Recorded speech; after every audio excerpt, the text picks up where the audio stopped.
Hamdan wa syukran lillah, salatan wa salaman ala rasulillah Muhammad ibni Abdillah wa ala alihi wa mawalah, amma ba'du. Yang sama-sama kita muliakan pimpinan Majelis Taklim Sukari Al-Mukmin Cipondoh, Mamah Hajah Dewi beserta Bunda Hajah Ade, dan keluarga besar Bapak Haji Saiful Adi Cahyono. Kita doakan mudah-mudahan beliau diberikan sehat walafiat, panjang umur. Mudah-mudahan keluarga besarnya Allah jadikan keluarga yang sakinah, mawaddah, warahmah. Allah berkahkan, limpahkan rizkinya lahir batin, dan mudah-mudahan Allah bahagiakan dunia dan akhirat husnul khotimah. Yang sama-sama kami banggakan juga para pengurus Majelis Taklim, Ibu Iin, Ustazah Nisa beserta jajaran. Mungkin ada juga pengurus Majelis Taklim yang lainnya, dan juga ibu-ibu semuanya yang hadir maupun yang tidak hadir karena sakit. Mudah-mudahan yang sehat Allah jaga sehat walafiatnya, yang lagi sakit Allah berikan kesembuhan, kesehatan seperti sempurna sedia kala, dan mudah-mudahan Allah berkahkan juga rezeki kita, Allah berkahkan ilmu kita, Allah bahagiakan dunia dan akhirat kita, Allah cintai kita, dan Allah berikan hati kita untuk cinta kepada Allah dan baginda Rasulullah SAW, sehingga kita semua mendapatkan syafaat dari baginda Rasulullah SAW. Ila hadratin Nabi Mustafa Muhammad sallallahu alaihi wasallam wa alihi wa ashabihi wa azwajihi wa dzurriyyatihi wa ahli baitihi wal anbiya'i wal mursalin wal awliya'i wa syuhada'i was salihin wal ulama'i wal musallihin wa jami'il malaikatil mukarramin, khususan Jam'iyah Majelis Taklim Sukari Al-Mukmin. Al-Fatihah. A'udzu billahi minasy syaithanir rajim. Bismillahirrahmanirrahim. Alhamdulillahi rabbil alamin. Ar-Rahmanir Rahim. Maliki yaumiddin. Iyyaka na'budu wa iyyaka nasta'in. Ihdinas siratal mustaqim. Siratal ladzina an'amta 'alaihim ghairil maghdubi 'alaihim ghairil maghdubi 'alaihim waladdallin. Amin. Rabbighfir lana wa liwalidayna. Amin. Kita lanjutkan pembahasan kita yang kemarin tentang sholat sunnah. Jadi sholat sunnah itu kemarin terbagi menjadi dua. Pertama, sholat sunnah yang tidak dianjurkan berjamaah. Contohnya sholat sunnah rawatib, tahiyatul masjid, sholat sunnah witir, sholat sunnah duha, sholat sunnah istikharah, sholat sunnah mutlak, sholat sunnah tasbih, sholat sunnah isyraq, sholat sunnah syukur wudu. Banyak banget ada. Ibu-ibu kira-kira udah nyobain belum? Udah nyobain semua sholat sunnah atau belum? Belajar dikit-dikit biar nambah, bukan hanya sekedar yang wajib, tapi nambah. Yang ditambah jangan dikurang. Jadi istiqomah itu, Bu, istiqomah itu dalam syariat Islam adalah nambah baik dan nambah rutin. bukan berarti ibu istiqomah udah aja istiqomah sholat 5 waktu yang wajib aja. Jadi istiqomah itu nambah baik tapi rutin, itu namanya istiqomah. Istiqomah dalam perbaikan, sehingga semakin kita tua, semakin kita senja, kita makin baik dan ajal menjemput kita husnul khotimah sampai kepada ridhonya Allah, sampai kepada yang Allah katakan ya ayyatuhan nafsul mutmainnah irji'i ila rabbiki radiyatan mardiyah.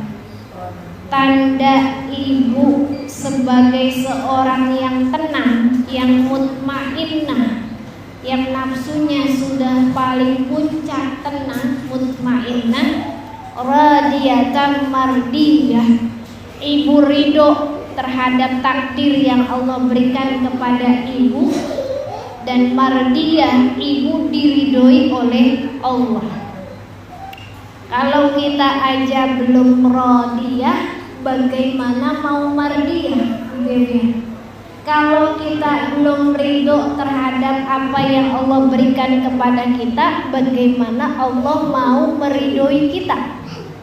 Jadi tanda Allah meridhoi kita adalah kita radiyah, kita ridho terhadap ketentuan dari Allah. Kalau kita masih suka ngeluh, berarti itu indikator ibu belum dapat ridhonya Allah. Jadi cirinya itu, karena dalam Al-Qur'annya radiyatan mardiyah. Orang yang sudah mardiyah, diridhoi Allah, itu salah satunya dia ridho dulu, radiyatan dulu. Ibu ridho dulu terhadap apa yang sudah diberikan Allah kepada kita.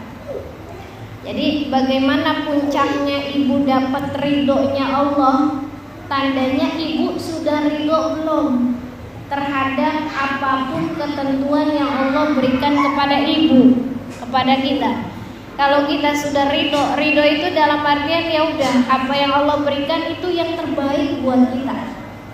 Maka tandanya ibu sudah dapat mardiyah, sudah dapat Allah juga ridho terhadap ibu.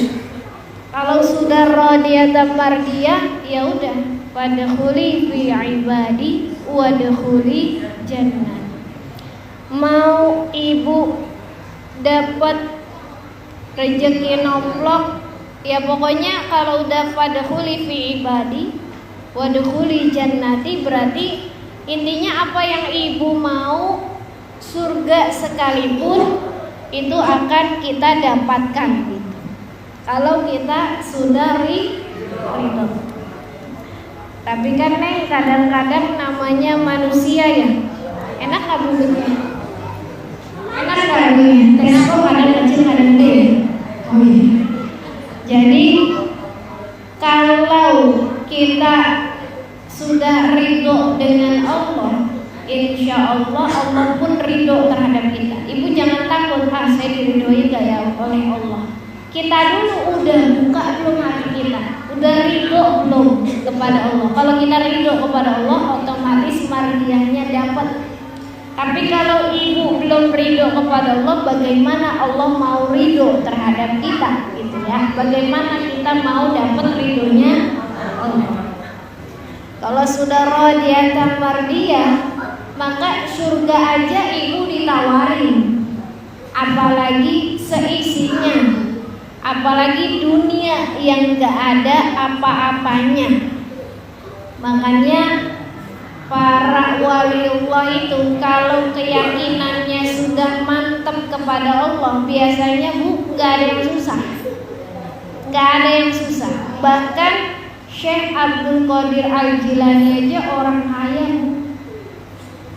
kaya, gak susah hidupnya. Kita itu kalau masih susah, merasa susah ya. Karena Rasulullah itu kan hidupnya kalau dilihat dari fisik mah susah hidupnya. Padahal Rasulullah itu istrinya Sayyidah Khadijah, beliau orang yang paling kaya di Mekah. Apapun yang beliau mau sebenarnya bisa, tapi beliau lebih milih hidup sederhana. Dan beliau ridho, beliau senang dengan kehidupannya. Kalau seandainya Jabal Uhud mau dijadikan emas aja bisa, tapi Rasulullah nggak pengen. Bukan itu yang dicari.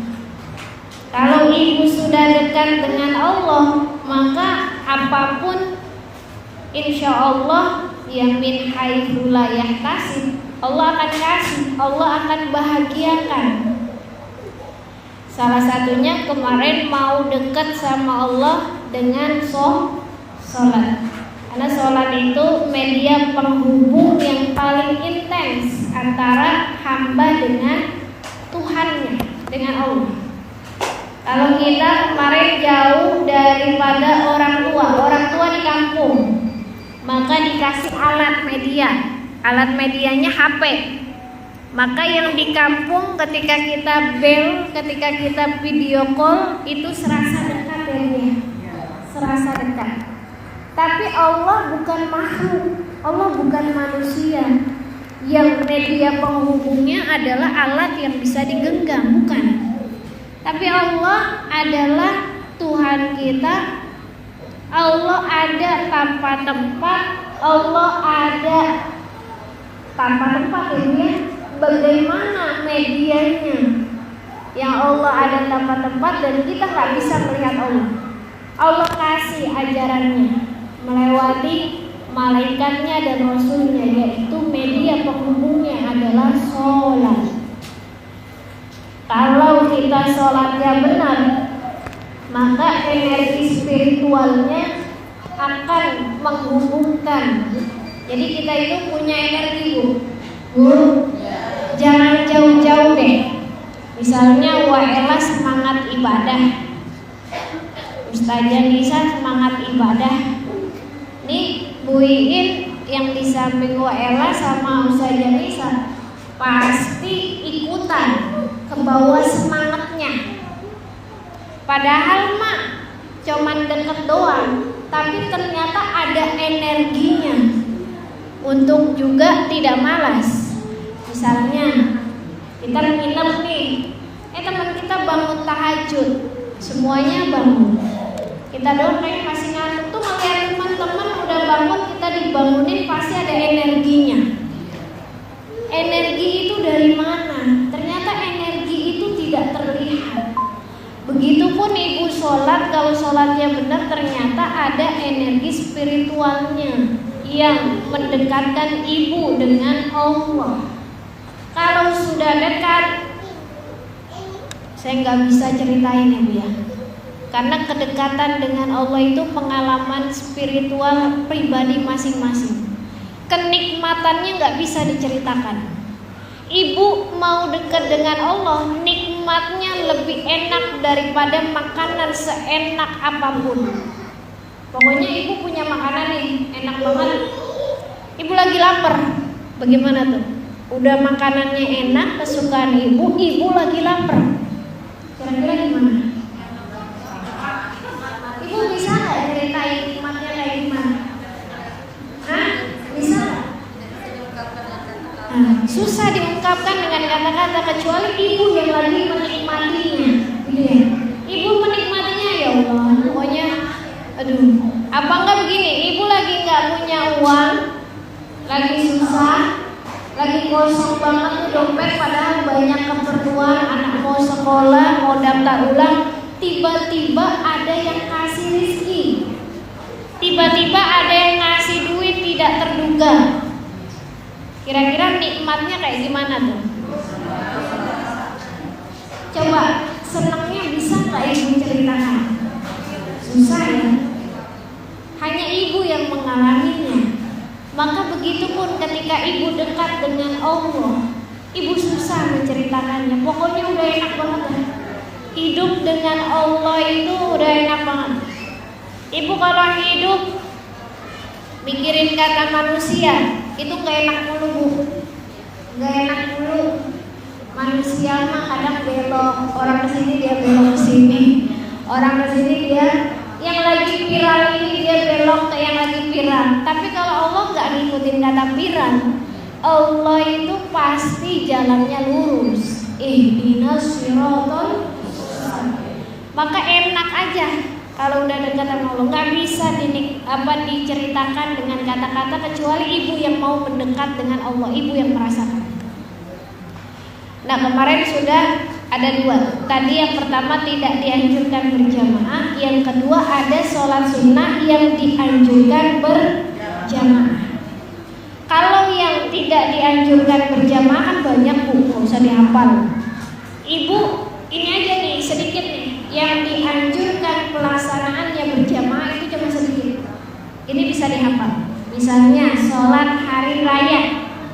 Sholat hari raya kita ada Idul Adha, ada Idul Fitri. Itu dianjurkan berjamaah. Baginda Rasul sholat hari raya selalu berjamaah. Maka jangan coba-coba. Misalnya mama sholat Idul Fitri di rumah aja sendiri. Nanti beda tata caranya dengan baginda Rasul, karena baginda Rasul sholat Idul Fitri, Idul Adha berjamaah. Jadi waela antar mama alus lah sholat Lebaran, Idul Adha ke masjid di rumah aja. Nah, jangan. Justru ini sholat yang dianjurkan pelaksanaannya berjamaah. Kenapa? Karena Nabi juga selalu melaksanakan sholat-sholat ini dengan berjamaah. Sholat hari raya. Sholat apa lagi? Sholat tarawih. Terus boleh nggak Neng kalau sholat tarawihnya sendiri?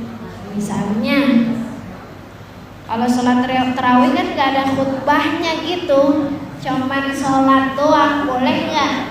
Boleh, tapi lebih afdol berjamaah. Lebih afdol berjamaah karena baginda Rasul sholat tarawihnya berjamaah.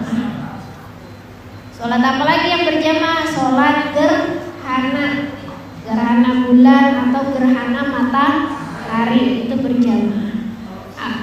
Apalagi satu lagi sholat istisqa, sholat minta hujan, itu juga berjamaah. Jadi ada berapa tuh? Sholat hari raya, sholat tarawih, sholat gerhana, sholat istisqa, ada 4. Hari raya Idul Fitri, Idul Adha, sholat tarawih, sholat gerhana bulan dan matahari, sholat istisqa. Ada 4. Tapi kalau mau dijabarin kayak tadi Idul Adha, Idul Fitri, tarawih, gerhana bulan, gerhana matahari, istisqa, 6. Ini ngapalinnya enak Bu. Kalau yang sholat yang tidak dianjurkan berjamaah banyak. Pokoknya selain itu berarti tidak dianjurkan untuk berjamaah. Tapi nih, saya biasanya kalau umroh sama Abi sholat tasbihnya jamaah. Gimana tuh? Padahal sholat tasbih tidak dianjurkan berjamaah. Boleh nggak kita sholat tasbih dengan berjamaah? Boleh. Kan nggak ada ininya, tapi tidak dianjurkan. Jangan sampai merubah syariat. Artinya ibu taunya ya sholat tasbih harus berjamaah, nggak begitu. Jadi selagi tidak merubah syariat boleh untuk berjamaah. Sama tadi sholat tarawih, mau sholat sendiri gitu ya. Selagi tidak merubah syariat maka boleh sholat sendiri, tapi jangan dijadikan kebiasaannya sholat tarawih udah sendiri aja di rumah gitu. Padahal ibu ada anak, ada suami, kalau bisa jamaah tuh minimal berdua gitu. Jadi kalau sholat tasbih mau berjamaah boleh-boleh saja. Yang penting ibu tahu bahwa sholat tasbih itu tidak dianjurkan berjamaah. Adapun yang berjamaah biasanya hadis sama umi atau ustaznya buat tarbiyah. Tarbiyah itu apa? Buat edukasi, buat pendidikan, buat nyontohin. Oh, sholat tasbih itu kayak begini. Jadi nyontohin mencontohinya dengan berjamaah. Selebihnya ibu sholat mangga masing-masing di rumah gitu. Jadi sholat tasbih itu nggak usah nungguin berjamaah. Tapi kalau berjamaah tuh semangat ya Bu ya, dibanding sendiri. Jadi Masya Allah, itu saya tuh baru ngalamin ketika mondok di Jawa tuh sholat tasbih tiap malam Bu. Tiap malam jam 2 malam kita udah bangun. Jam 2 malam bangun ngapain? Sholat tahajud berjamaah, sholat tasbih berjamaah. So itu tiap hari. Dulu saya pengalaman mondok di Darul Falah di Jepara, Kiai Haji Taufikul Hakim yang ngarang kitab Amsilat itu, metode Amsilat itu tiap hari. Tapi santrinya banyak yang nggak sekolah Bu, artinya apa tuh ya, salapian lah, banyak yang salapian. Tapi ada juga yang sekolah. Nah, sekarang kita lanjut lagi. Kemarin sudah dibahas sholat fajar, sholat rawatib, sholat witir, sholat sunnah duha. Tapi yang paling penting apa nih yang jangan sampai ibu tinggalin? Kemarin kan kalau bisa jangan sampai ditinggalin sholat rawatib yang 12 rakaat. Sholat rawatib yang 12 rakaat itu akan dibangunkan surga, rumah di surga. Kalau ibu di dunia nggak punya rumah, masih mending Bu, ibu mati juga nggak bakal dibawa rumahnya gitu ya.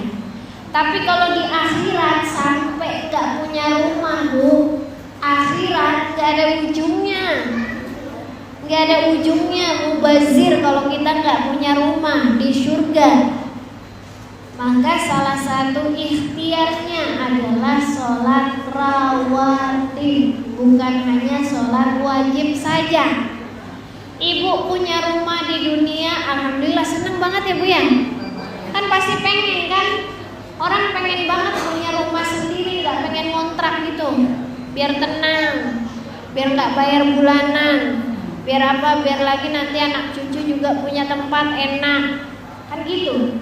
Padahal kan dunia kan sementara juga, ibu sementara aja pengen punya rumah. Apalagi akhirat yang gak ada akhirnya, udah paling akhir. Maka udah kudu mesti kita harus punya investasi Bu. Investasi. Salah satu investasinya dengan apa? Ini kadang-kadang kecil, kadang-kadang gede, apa-apa lah, yang penting kedengeran kan ya. Salah satu investasinya apa? Ini sholat sunnah rawatib tuh yang 12 rakaat. Apa aja kemarin? 4 rakaat sebelum zuhur, 2 rakaat setelah zuhur, 2 rakaat setelah maghrib, 2 rakaat setelah isya, sama 2 rakaat sebelum subuh. Di dalam riwayat yang lain 2 rakaat sebelum zuhur, 2 rakaat setelah zuhur, 2 rakaat sebelum asar, 2 rakaat setelah maghrib, 2 rakaat sebelum subuh. Minimal 12 rakaat yang muakkadahnya dulu. Walaupun nanti ada ghairu muakkadah, ada sholat sunnah sebelum isya juga kan ada. Yang gak ada itu sholat sunnah ba'diyah subuh dengan sholat sunnah ba'diyah asar. Yang gak ada sholat sunnahnya yaitu ba'diyah subuh dan ba'diyah asar. Kalau ibu mau qobliyah subuh udah pasti itu keutamaannya banyak. Qobliyah ba'diyah zuhur ada, qobliyah asar ada, ba'diyah asar yang enggak ada. Qobliyah maghrib ada tapi ghairu muakkadah. Ba'diyah maghrib ada muakkadah. Qobliyah isya ada ghairu muakkadah. Adapun ibu pengen ngerjain ya monggo silakan. Ba'diyah isya apalagi muakkadah. Kalau bisa yang muakkadah itu yang disebutkan 12 rakaat ini jangan sampai ditinggalkan. Bisa nggak tuh Bu? Ini mah kalau di udah niat nggak ditinggalin, tapi pas lagi sholat ada aja tuh nih urusannya, pengennya buru-buru, ya Bu ya. Ya sama, perasaan manusia itu kan sama. Ibu, jangankan ibu, saya juga sama. Karena apa? Ternyata Bu, setiap orang itu punya rasa yang sama, rasa sedih yang sama, rasa senang yang sama. Sementara ibu mau setinggi apapun jabatannya, sekaya apapun, rasanya sama kok. Semiskin apapun, rasanya juga sama. Setiap manusia apa harus rasanya? Kadang-kadang sedih, kadang-kadang senang. Gitu gak Wak? Wela sama, kadang-kadang sedih, kadang senang. Mama sama, kadang sedih, kadang senang. Padahal kalau kita lihat, mana harta yang lebih banyak, enggak begitu. Mana jabatan yang lebih tinggi, ternyata ibu jadi presiden juga sama kayak gitu. Mau jadi orang yang paling kaya juga sama rasanya. Jadi nggak ada bedanya Bu. Kita nikmatin sekarang kondisi yang kita lagi diberikan oleh Allah yang terbaik. Karena apa? Rasanya sama. Mama ngeliat Umi enak banget ya. Padahal apa? Semua rasanya sama. Kadang senang, kadang susah, kadang sedih. Ibu ngeliat saya, ini kan enak banget ya. Padahal sama aja, saya juga kadang senang, saya juga kadang sedih. Ternyata Allah itu memberikan rasa kepada manusia itu sama. Makanya kita harus fokus terhadap kebahagiaan kita. Artinya jangan lihat ke atas tuh. Kalau orang yang lebih kaya lihatnya yang bawahnya gitu. Karena apa? Mau lihat ke atas juga rasanya sama kok. Kita nanti di atas juga rasanya sama. Kita ada di bawah juga rasanya sama. Coba emak dulu pernah miskin nggak Mak? Pernah miskin. Sekarang udah lumayan lah, udah kaya. Kira-kira sama nggak rasanya? Sama rasanya. Jadi ya udah nikmatin aja. Orang semua juga punya jabatan tinggi juga rasanya sama. Ibu mau iri sama siapa? Nanti ibu kalau jadi dia juga sama. Oh begini juga ya, sedih juga, ketemu seneng juga, ketemu sedih juga, sama aja. Udah lapangin dadanya. Alam nashrah laka sadrak. Bukan masalahnya yang berat, tapi kita hatinya yang harus lapang. Biar apa? Masalah seberat apapun kalau hati sudah lapang, Masya Allah, kayak baginda Rasulullah. Ditimpain batu aja, kita nggak ada yang nimpain batu kita Bu, ya nggak? Kita masalah kecil aja udah kayak berat banget. Ya Allah, hidup aku sengsara banget sih, begini banget sih. Padahal Rasul yang lebih sengsara. Coba, semua rasanya sama. Gak usah kita iri-iri sama siapa. Sama Allah sayang banget sama kita.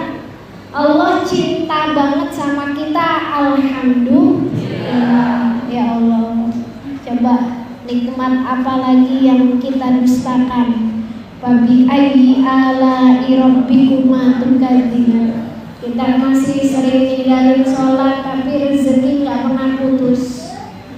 Kita masih sering lalai, tapi ya Allah, anak-anak dijaga oleh Allah, anak-anak disempurnakan oleh Allah. Allah selalu memberikan kesenangan kepada kita. Apalagi yang mau didustakan? Allah tuh Masya Allah cinta banget kepada kita semua, bukan kepada saya doang. Semuanya Allah cinta kepada makhluknya. Lanjut.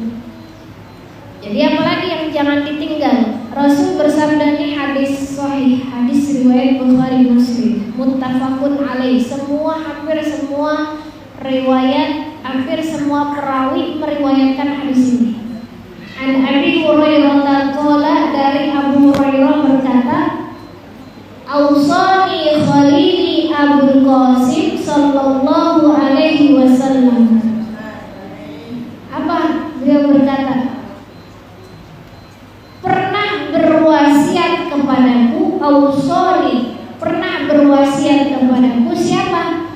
Khalili. Khalili itu kekasihku. Siapa kekasihku? Abul Qasim. Tuh, Abul Qasim tuh ya Bapak Qasim sallallahu alaihi wasallam, maksudnya baginda Rasulullah sallallahu alaihi wasallam. Baginda Rasul ini pernah berwasiat kepada Abu Hurairah dengan apa? Bisalasin saumi thalathati ayyam min kulli syahr. Berwasiat bisalasin dengan 3 wasiat Ibu. Yang pertama saumi thalathati ayyam min kulli syahr. Min kulli syahr. Puasa 3 hari dari tiap-tiap bulan. Puasa apa Bu? Yaumul bid. Kalau bisa tuh jangan ditinggal. Itu muakkadah, sunnah muakkadah, puasa yaumul bid. Kalau puasa Senin Kamis kan bisa digabung dengan puasa ayyamul bid. Baginda Rasul itu hampir tidak pernah meninggalkan puasa ayyamul bid. Jadi baginda Rasul juga puasa Senin Kamis. Kenapa baginda Rasul lebih terkenal puasa Senin Kamisnya? Padahal baginda Rasul juga menjalankan puasa ayyamul bid. Karena puasa ayyamul bid itu pertama kali dijalankan oleh Nabi Adam alaihissalam dalam riwayat. Maka puasa yang lebih dikenal oleh baginda Rasul, yang dijalankan oleh baginda Rasul adalah puasa Senin Kamis. Padahal baginda Rasul juga menjalankan puasa ayyamul bid. Tapi ayyamul bid itu yang pertama kali dijalankan adalah Nabi Adam alaihissalam. Jadi baginda Rasul lebih terkenal puasa Senin Kamisnya. Padahal baginda Rasul sering menggabungkan Senin Kamis dengan ayyamul bid. Ayyamul bid itu kapan?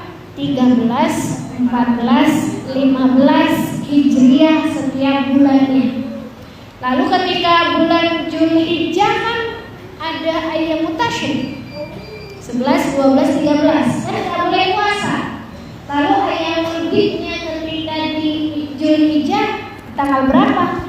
Nanti kalau dalam kitab Fathul Mu'in disebutkan itu puasa ayyamul bid di bulan Zulhijjah itu masuk ke tanggal 14, 15, 16. 14, 15, 16 khusus di bulan Zulhijjah. Karena 11, 12, 13 ayyamut tasyrik nggak boleh puasa.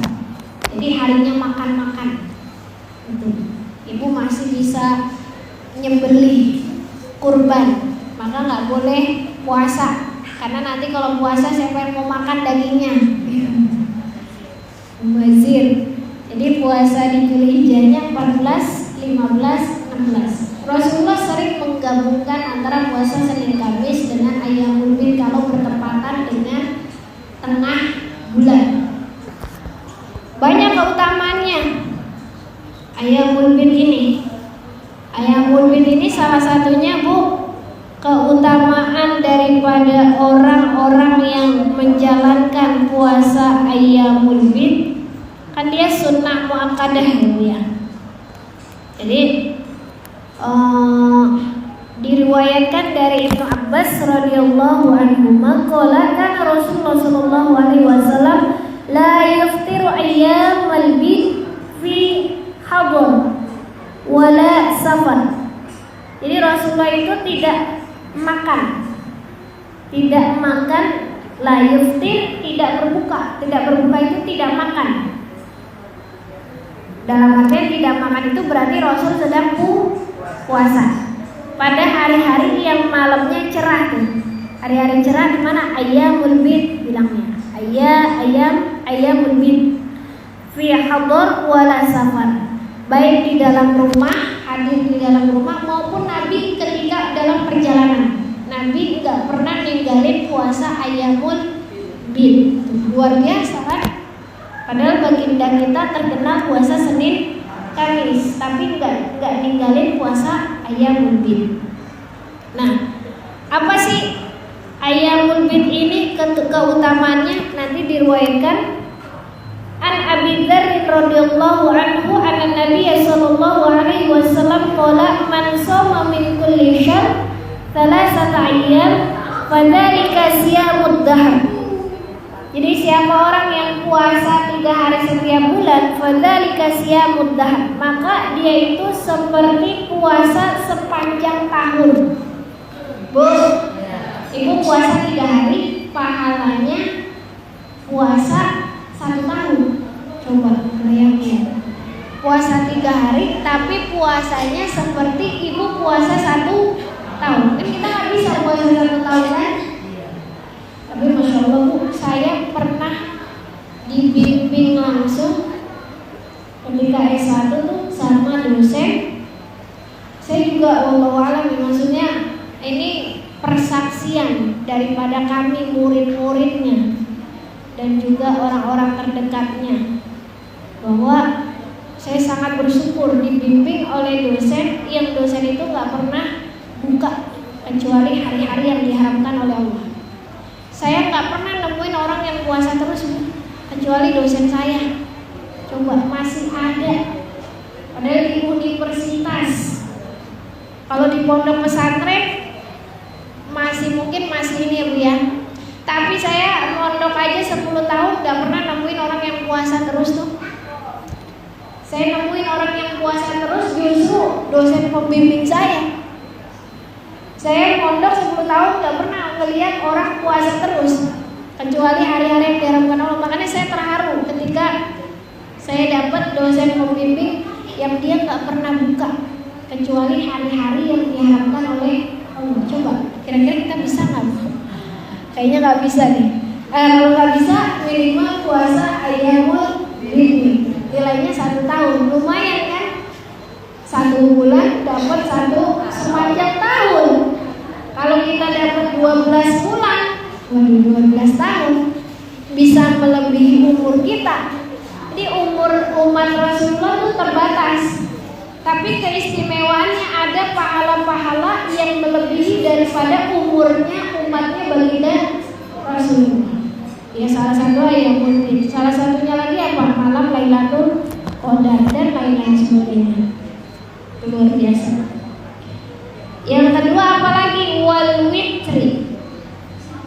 Wal witri qabla naum, dan sholat witir sebelum tidur. Kalau bisa ibu jangan tinggalin. Bisa nggak tuh? Banyak juga ya Neng. Tadi sholat rawatib 12 rakaat, jangan ditinggal. Puasanya Ayyamul Bid kalau bisa jangan ditinggal.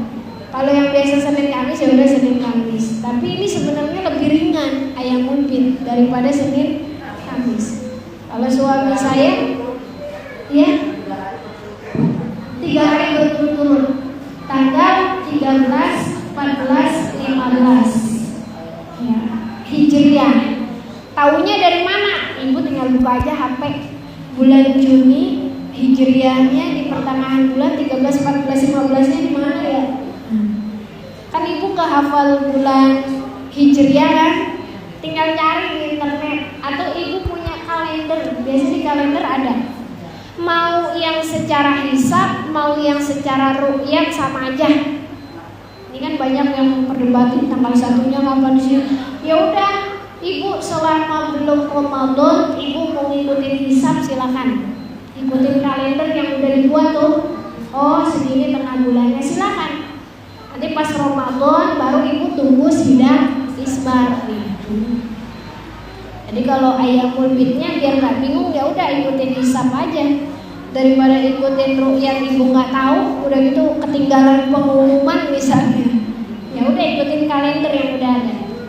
Nah sholat witir, ternyata sholat witir itu juga salah satu sholat yang tidak pernah ditinggalkan oleh baginda Rasulullah Sallallahu Alaihi Wasallam. Kalau di sini dalam hadisnya sebelum tidur, tapi nanti dalam ya riwayat lain ada yang mengatakan bukan sebelum tidur. Boleh sih kalau sebelum tidur, tapi boleh juga kalau di sepertiga malam. Yang penting tidak ada witir 2 kali dalam satu malam. Artinya kalau udah witirnya sebelum tidur ya berarti sebelum tidur.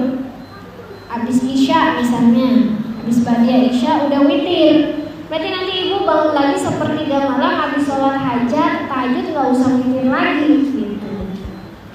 Nanti kalau misalnya ibu nggak mau witir Ba'da Isya, ibu bangun nih biasanya nih, maka boleh witirnya di sepertiga malam. Apa sih keutamaannya? Nah ini sholat witir nih. Keutamaannya, udah jam 5, 1 menit lagi ya. Insya Allah. Gak usah banyak-banyak ya Bu ya. Nah, sholat witir. Keutamaan sholat witir.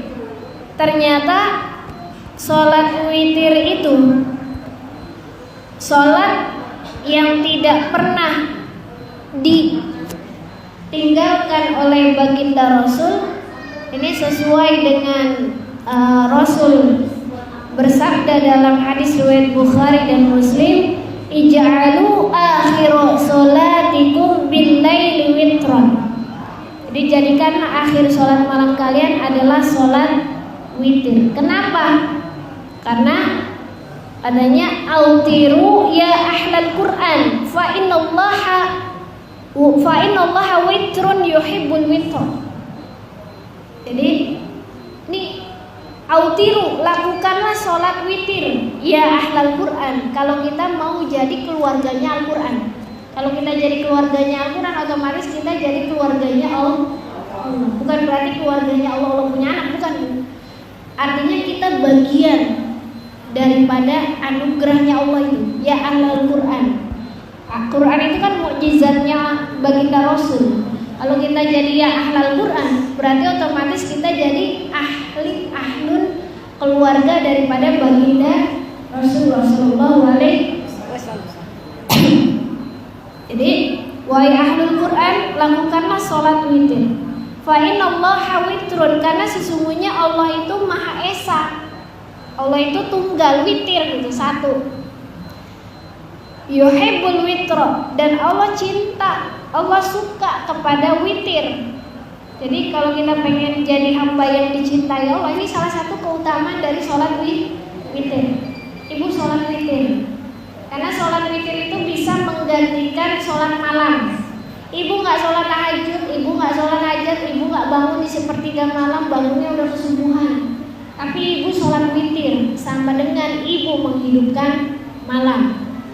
Jadi kalau ibu merasa kayaknya susah bangun nih Neng, ya udah diganti aja dengan witir. Minimal berapa? 1 rakaat. Kalau bisa 3, kalau bisa 5, kalau bisa 7, kalau bisa 9. Terakhir paling banyak 11. Caranya gimana? Kalau 1 ya 1, kalau 3 berarti 2 rakaat ditambah 1. Kalau 5 berarti 2 rakaat tambah 1. Intinya 2 rakaat dulu, 2 rakaat baru 1. Kalau 11 berarti 2 rakaat 5 kali salam ditambah 1. Berarti 10 rakaat 5 kali salam tambah 1. Itu ide. Apalagi warakatai duha. Nah, kalau bisa jangan sampai ditinggal nih 2 rakaat sholat duha. Oh, duha juga Rasul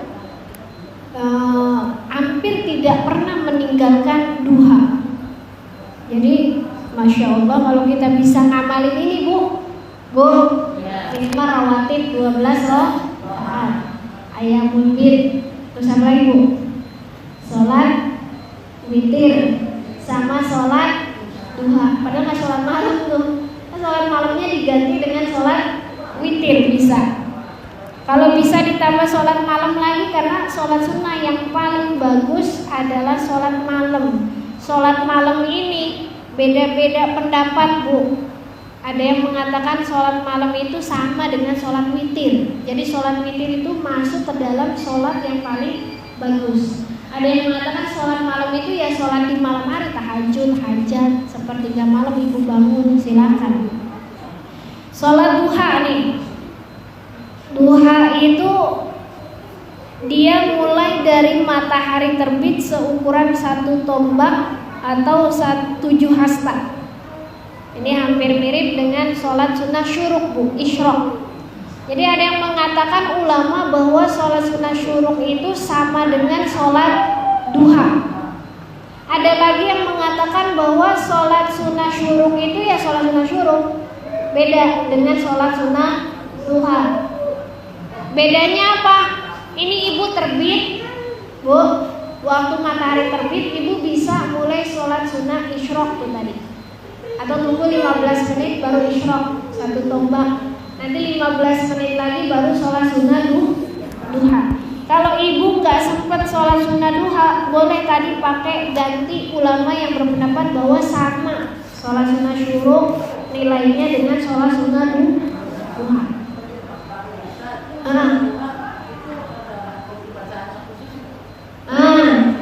Bacaan khusus dalam sholat sunnah sebenarnya nggak ada bu, tapi ada ulama yang menganjurkan. Nanti kalau baginda Rasul ya sholat sunnah bebas itu bacaannya, tapi ulama banyak yang menganjurkan. Misalnya kalau sholat duha ya surahnya Asy-Syams dan sebagainya yang berkaitan dengan ad-duha, berkaitan dengan duha. Jadi kalau sholat sunnah qobliyah misalnya atau sholat subuh alam nasro, alam taro, itu kan ulama. Tapi siogianya ya ibu terserah gitu, bebas. Mau pakai surah, mau pakai nggak surah juga sah kan? Yang penting surah Fatihah yang wajib. Ya jadi mak mau pakai surah apa aja bebas. Enggak. Nanti kalau dikhususkan ibu pusing. Banyak sholat sunnah, aduh sholat sunnah ini bacanya surah ini pusing. Yang ada apa? Enggak sholat sunnah. Jadi pakai surah apa aja? Enggak pakai surah juga apa-apa. Dikit lagi bu. Yang pertama ternyata sholat duha itu adalah sholat sunnah muakkadah yang menjadi sedekah untuk semua tulang manusia. An Abi Dzar an Nabi sallallahu alaihi wasallam qala yusbihu ala kulli sulama min ahadikum shadaqah. Jadi ada sedekah yang hendaknya dilakukan atas seluruh tulang salah seorang dari kalian. Jadi kita itu harus sedekah. Faqulu tasbih shadaqah.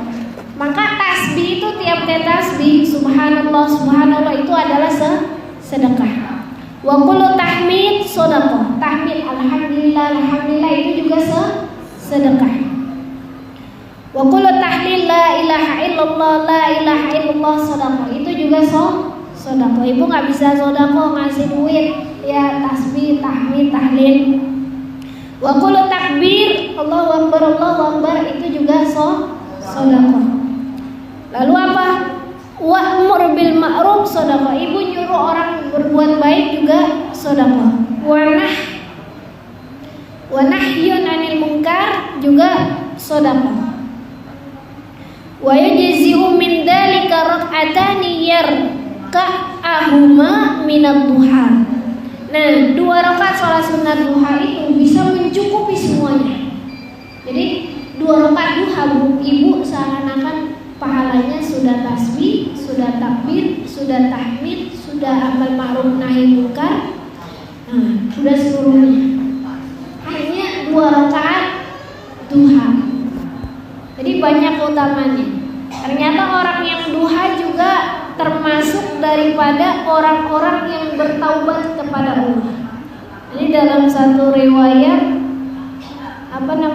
mengatakan bahwa ini an Abi Hurairah qala Rasulullah sallallahu alaihi wasallam la yuhafizu ala salati duha illa awwab.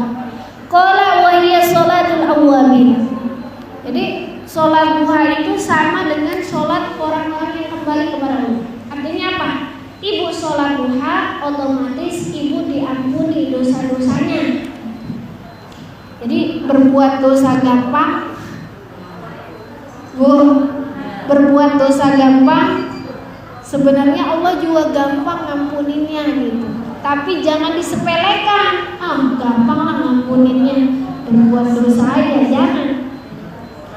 Yang ketiga, setiap 2 rakaat sholat duha juga punya keutamaan. Kalau ibu sholat 2 rakaat, maka dicatat sebagai daripada bagian kaum yang tidak lalai. Kalau 4 rakaat, maka dicatat sebagai bagian dari kaum yang berbuat baik. Kalau 6 rakaat, maka dicatat sebagai dari kaum yang taat. 8 rakaat dicatat sebagai kaum yang beruntung. Ibu kalau mau sukses, Bu, mau sukses, udah nenek-nenek mau sukses ngapain? Ya sukses biar anaknya sukses, biar sukses nanti husnul khotimah, biar berkah. Sholat duhanya 8 rakaat, Bu. Sholat duhanya 8 rakaat. Kita 2 rakaat aja udah buru-buru, iya kan? Gimana mau 8 rakaat? Ini mah kalau yang udah, bagi saya rasa-rasa kalau nenek-nenek yang udah nggak kerja bisa itu 8 rakaat. Mama udah mah sholat duha 8 rakaat, jangan tinggal. Doain anak, doain cucu. Kalau 10 rakaat maka tidak dicatatkan dosa pada hari itu. Artinya pada hari itu kita terselamatkan daripada maksiat, daripada dosa kalau 10 rakaat. Kalau 12 rakaat maka akan dibangunkan untukmu sebuah rumah di surga. Wa in shallaitaha sintai asyara rakaatan buniyallahu laka baitan fil jannah. Jadi rumah di surganya nggak bisa pakai sholat rawatib. Pakainya sholat duha, boleh nggak Nek? Ya boleh, kan rutenya sama. Ibu, Bu, kalau mau dari Semanan mau ke Jawa, ada yang lewat jalur Pantura, ada lagi yang lewat jalur apa lagi? Selatan ada, atau ada yang tak pakai jalur Pantura, pakainya pesawat gitu. Nah, tapi sama juga nyampe gitu. Ya, wallahu a'lam bishawab. Oke, saya Mama, sambil silakan yang mau share. Boleh Mas sambil keluarin itunya. Mau tanya? Iya. Snacknya, makanannya. Aja. Undangan sunat untuk Sabtu besok. Oh iya. Yafi Alman. Ya, kita doakan ini doakan ya. Sambil Ibu ada undangan Bu dari keluarga Bapak Khalid dan Ibu Selviana. Walimatul khitan anaknya bernama Yafi Alman. Kita doakan. Hari Sabtu tanggal 25 Juli 2020. Berarti Sabtu besok aja kan? Oh di sini. Kebetulan hari Sabtu besok saya ke puncak Bu. Insya Allah. Saya ke puncak ada acara musyawarah daerah MUI Kota Jakarta Utara. Kebetulan saya jadi bidang pemberdayaan remaja dan keluarga. Ya, kebetulan jadi libur besok.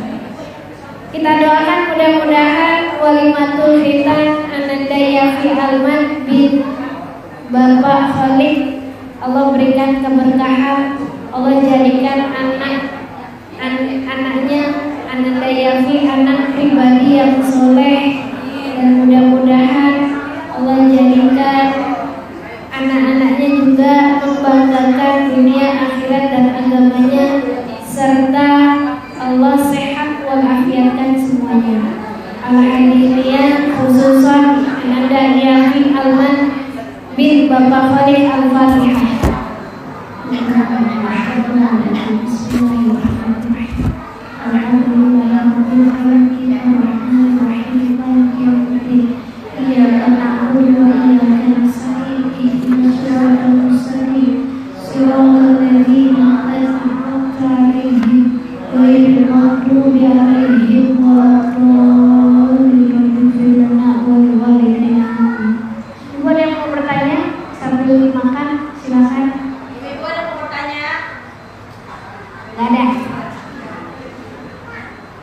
nanti kalau ada yang nanya gini, saya emang gak ada yang nanya berarti saya yang nanya gitu. Ya. Kalau sholat witirnya 3 rakaat langsung boleh nggak Neng? Karena buru-buru gitu, boleh nggak? Boleh. Jadi boleh nggak nyatuin 3 rakaat witir dalam 1 kali salam? Boleh. Tetapi yang lebih afdol, yang lebih utama adalah 1 kali tasyahud. Ya, 1 kali tasyahud. Berarti kalau 1 kali tasyahud itu 2 rakaat salam, yang 1 rakaat salam. Terus boleh nggak? Ini ibu-ibu nggak mau nanya, saya nanya. Boleh nggak kalau ngelakuin sholat tahajud sebelum tidur? Ada kan kayak gitu kok? Nggak bangun nih. Ibu nggak tidur misalnya, tapi mau sholat tahajud. Apakah diperbolehkan melakukan sholat tahajud sebelum tidur? Ini kan ibu nggak nanya, jadi saya nanya. Jadi jawabannya apa? Tidak boleh. Sebab tahajud itu harus dilakukan setelah sholat isya dan setelah tidur. Kalau mau ya sholat hajat, kalau mau ya sholat witir, kalau mau ya sholat tasbih, kalau mau ya sholat taubat, kan banyak sholat yang lain. Ya, bukan hanya sholat tahajud saja. Tidur dulu. Kalau nggak tidur ya sholat yang lain aja, kan banyak. Terus ibu sambil makan ayo, nggak apa-apa, sambil makan. Saya udah biasa ngeliatin ibu-ibu makan. Sambil makan kan enak. Boleh nggak sholat, kan tadi sholat qobliyah subuh tuh banyak keutamaannya. Ibu misalnya sholat jamaah subuh, belum qobliyah imam sudah takbir. Boleh nggak qobliyah subuh setelah sholat subuh? Paham gak ibu maksudnya? Kan nggak boleh ada sholat setelah sholat subuh, nggak boleh ada sholat setelah sholat asar. Itu kan dua waktu dilarang tuh. Setelah sholat subuh nggak boleh ada sholat, setelah sholat asar nggak boleh ada sholat. Ini pertanyaannya, boleh nggak qobliyah subuhnya setelah sholat subuh? Boleh nggak qobliyah subuh setelah sholat subuh? Boleh, bahkan bisa menjadi sunnah jika ia datang saat sholat jamaah sedang dikumandangkan. Jadi misalnya ibu ke masjid, udah takbir. Aduh, saya belum sholat sama qobliyah, gimana saya nggak biasa ninggalin qobliyah. Gimana nih? Mau ketinggalan imam apa ketinggalan qobliyah? Ibu lebih baik ikut imam. Nanti habis sholat subuh, tapi jangan di masjid, Bu. Nanti khawatir disuuzonkan. Di rumah aja, pulang ke rumah sholat qobliyah subuh. Apabila apa?